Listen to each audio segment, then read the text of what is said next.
Acts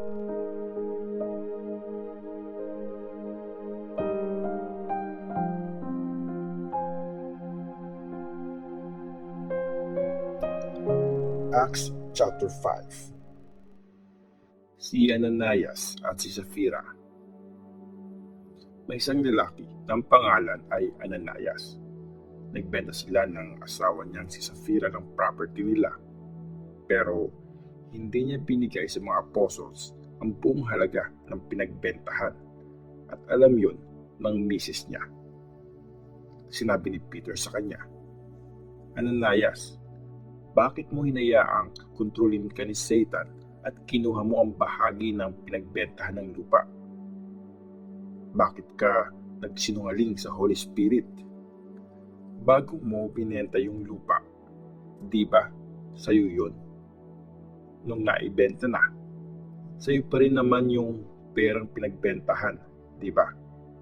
Bakit mo ginawa ang bagay na to? Nagsinungaling ka sa Diyos, hindi sa tao. Nang marinig to ni Ananias, natumba siya at namatay. Natakot ang lahat ng nakarinig nito.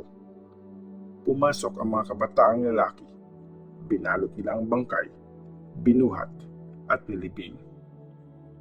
After 3 hours, dumating naman ang misis niya. Wala siyang kamalay-malay sa nangyari. Tinanong siya ni Peter, sabihin mo sa akin, ito ba ang buong halaga ng lupa na binenta niyong mag-asawa? Opo, iyan po, sagot niya. Kaya sinabi ni Peter, bakit kayo nag-agree ng asawa mo na itest ang spirito ng Panginoon?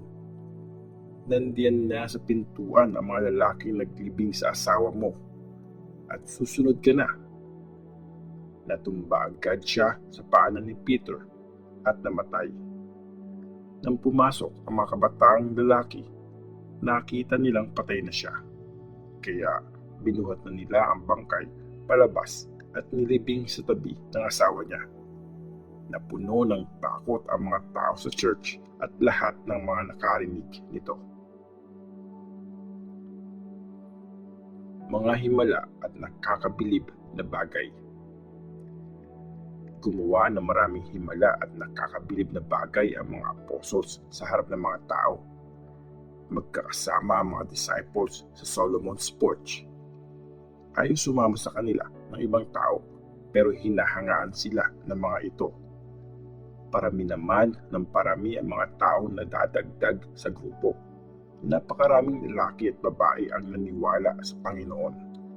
Dahil sa mga ginawa ng mga apostles, tinadala ng mga tao ang mga may sakit sa kalye. Nilagay nila ang mga ito sa mga higaan at mga banig para tamaan man lang sila ng anino ni Peter pagdaan niya. Dumating ang maraming tao na nakatira malapit sa Jerusalem. Dala nila ang mga may sakit o sinasapian ng masamang espiritu at gumaling silang lahat. Pinahirapan ng mga apostles.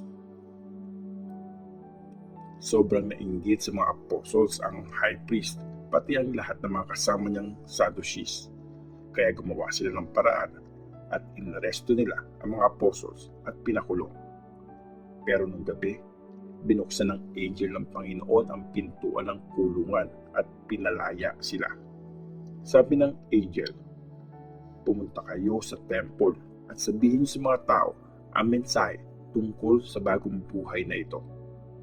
Nang marinig nila ito, pumasok sila sa temple noong madaling araw at nagturo.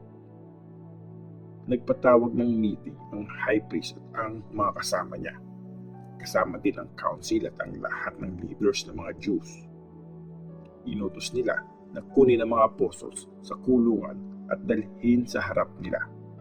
Pero nung dumating ang mga officers, hindi nila nakita ang mga apostles sa kulungan. Kaya bumalik sila sa council para i-report ito. Nung dumating kami sa kulungan, nakalak ng mabuti ang mga pinto at nandun din ang mga sundalong nagbabantay. Pero pagbukas namin ng mga pinto, wala nang tao sa loob. Narinig ito ng officer ng mga sundalo at ng mga chief priest, kaya nagtaka sila kung anong nangyari sa mga apostles. May taong dumating at sinabi sa kanila, "Nandun sa temple yung mga lalaking pinakulong nyo. Nagtuturo sila sa mga tao." Kaya pumasok sa temple ang mga officer at ang mga sundalo. Kinuha nila ulit ang mga apostles, pero hindi sila gumamit ng dahas kasi natatakot sila na baka batuhin sila ng mga tao. Dinala nila ang mga apostles sa harap ng council. Nagtanong ang high priest, "Di ba inutusan namin kayo na wag kayong magturo sa pangalan ni Jesus? Pero kinakalat nyo sa Jerusalem ang teachings nyo. Sinisisi nyo pa kami ngayon sa pagkamatay ng taong yan."